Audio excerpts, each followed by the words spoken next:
Hey, what up boys, I'm CV9 and today I will be showcasing some great trap spots for a couple of the new MacMillan maps. Today we will be visiting Cold Tower, Ironworks and Misery, and I will present the 3 types of traps that we will go over in this video. The first type is traps and loops, going over the basic and map unique loops. Choke point traps that you can put around the map, which have a high guarantee of getting somebody. And finally, some illegal trap spots. So don't be telling the DBD devs about this one. With that being said, let's start over with Cold Tower. Okay, so one thing that I really like doing over on at Shack, and bear in mind every Shack is different, but on MacMillan, since we're showcasing it, is putting it in these like plants because they're very thick and they cover most of the trap. It's great. Window spot is also good. Just remember to put it at a safe distance so survivors don't just jump right through it. You can catch, survivors off guard still, even with that thinner grass. And this spot right here, it's a bit illegal. It's not in the floorboards. It's right here at Shack Pallet. It hides about 20% of the trap, I'd say, and it really catches survivors off guard if they're coming from the other doorway. They're gonna want to drop Shack Pallet. If you're doing a basement trapper, then it's a must to put it there.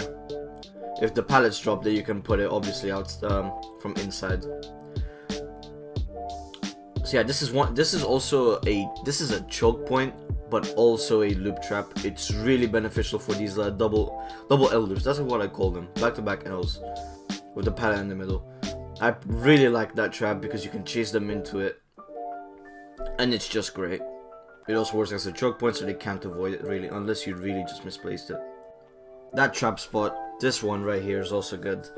It's all about this is how you have to play as trapper to get a good mindset out of them. So you have to push survivors into those traps. Like that one I just placed right now. It's in a choke point. It's around this really long loop, and if you chase them just like I did right now, you will be able to push them into it if they don't see it. Some survivors are smart and they will just straight up run next to it because it is a bit of it's like a semi choke point. You can put it in the middle, but then again they can still step off, and this is another place I like for this loop. And this trap actually works for both loops, because if you know, there's 2 of these type of loops, one with a window, one of the window opposite to the pallet and the other on the side. So the one that I just put at the locker is really important.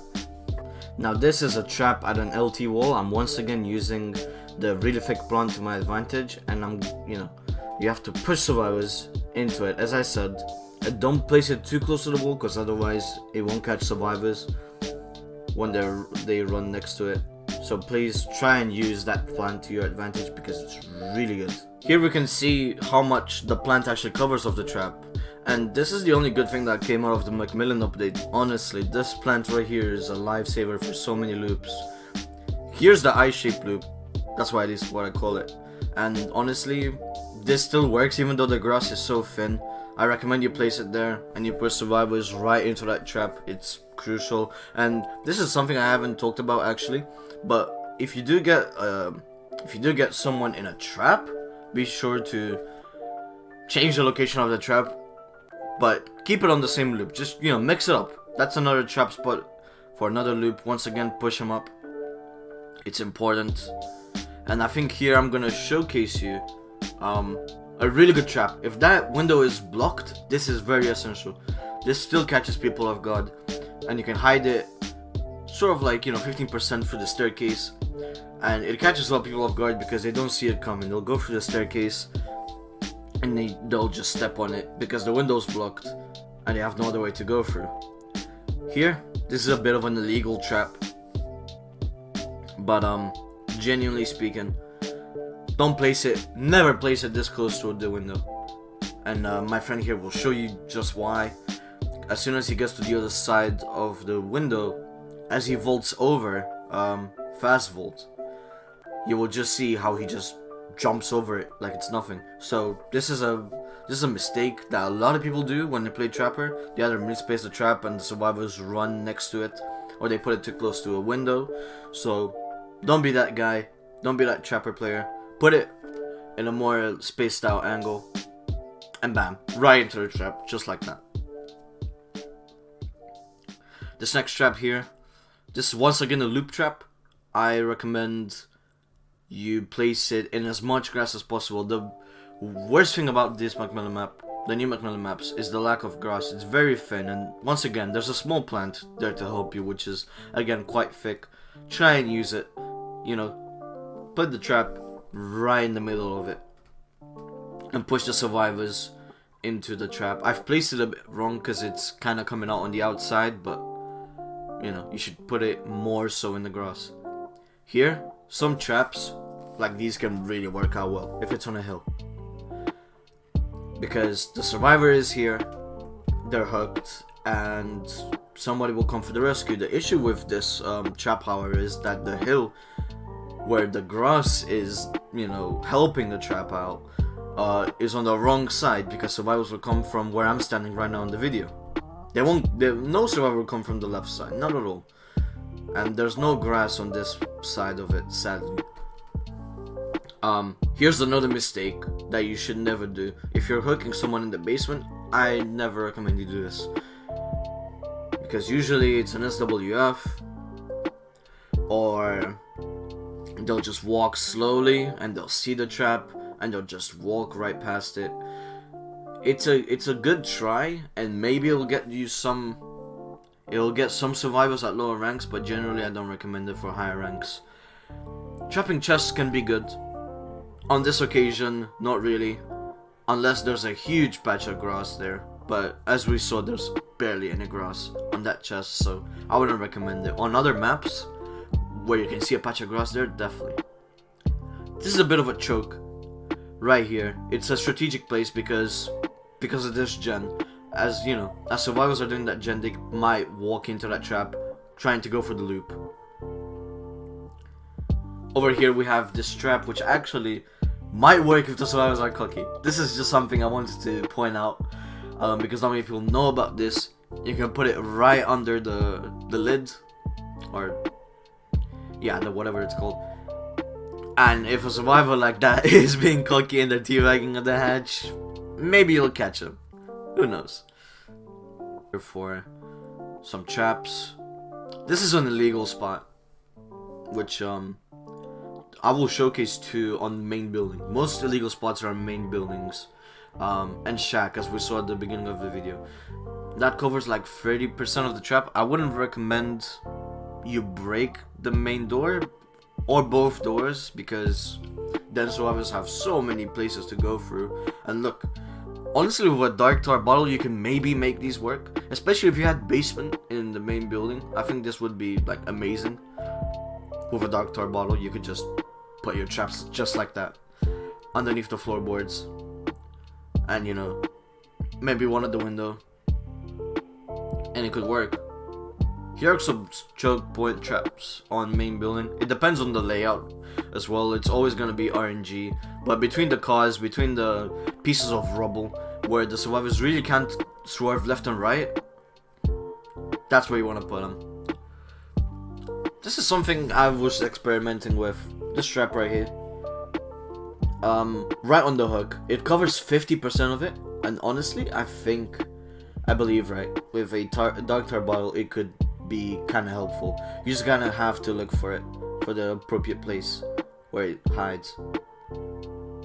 Now we've moved on to Ironworks and Misery. This is the main building. That's a really nice choke point trap, actually, because if you chase survivors the other way, or actually both ways, they will most likely step on it because they want to stick as close to the walls as possible. This window used to be really good for trapping because there wasn't a giant hole in the middle, and the grass wasn't also really bad. But I wouldn't recommend trapping it. I would recommend going for choke point traps like that, like the one I just showcased. And as you can see, I caught my friend of God. He was just walking about and it actually like got him, which was I found funny. This is a weird loop. I still don't know what to call it. It's like parallel lines. Let's call it that. Parallel line loops. And I'm once again using that small plant to my advantage.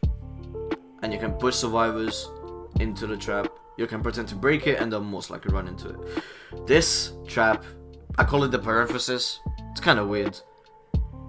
It's a very safe loop, and there's almost no grass. So honestly, that trap is probably the best you're gonna do. Either that or just place it down right in the middle. If you're not bothered being sneaky. But it's a very safe loop. I recommend you just break it. You get the pallet down as fast as you can. This is another trap that you can maybe use around main building. This is an illegal trap right here, right under the staircase with a dark tar bottle. It's fucking beautiful. And even you could maybe try and put it on the staircase. It might catch some people off guard. Usually that door is blocked and that window is open, so you could definitely trap this window when that door is closed. Unfortunately, we got another version of Ironworks in Misery. But this is a really nice trap which I discovered when we were experimenting. This right here, this trap is quite literally insane, and I think it will catch many survivors off guard coming from the outside. Once again, this won't work if they come from the other side, but if you push them from the outside, the staircase on the outside, and they come through there, they will 100% step on that. I'm pretty sure, because survivors, they like to cut corners. They like to make as much distance as possible. So I think this trap is really good. Here are some tricks that you can do if you want to break that door. You could push survivors from the inside, and they either have to take a left or right, and they'll have to either step in the trap in the plant, or the trap on the staircase that I showcased earlier. And this is another cool one. I never knew about this. This is the power of experimenting. 50% of it's covered with a dark tar bottle. I think that would be great. But you guys let me know in the comments if the rubble from the breakable doors are existent for the survival side, because I'm not too sure. Maybe that'll help too, to hide it. This trap could be quite useful if you're chasing from the other side. It may catch survivors off guard when they try and go around corners. You always want to hide your traps in grass, whatever it is, and don't keep them too close to the loop. The trap has a radius, so use it, and try, as I said, I cannot stress this enough. Push survivors into your traps. That's how you will get the most use out of it. Guaranteed, I'm explaining individual loops on these maps, but you have to set up an area with your traps, and you have to push survivors constantly into those traps. That's how you'll get the most use out of it. But I'm explaining individual traps so you know what to do for every occasion. Management of traps is great. I recommend you use Corrupt Intervention so you can have time to prepare. Whispers is also a really good perk to help out, because then you will know that survivors are nearby. They might see where you're trapping, so be careful and be discreet with your traps. Otherwise, they won't work. And that's it, boys. That's my guide for 2 of the 5 McMillan maps. I'm gonna review the other 3 soon, so stay tuned. And I'm gonna make this a series. Hope you guys enjoyed this video, and I hope that you learned something new. This was more of an intermediate guide, and I did want to cover some important stuff that and some strategies that many might know about Trapper on MacMillan, especially it's a new map and people are gonna struggle with the new grass and everything. So yeah, take care guys, I'll see you in the next one.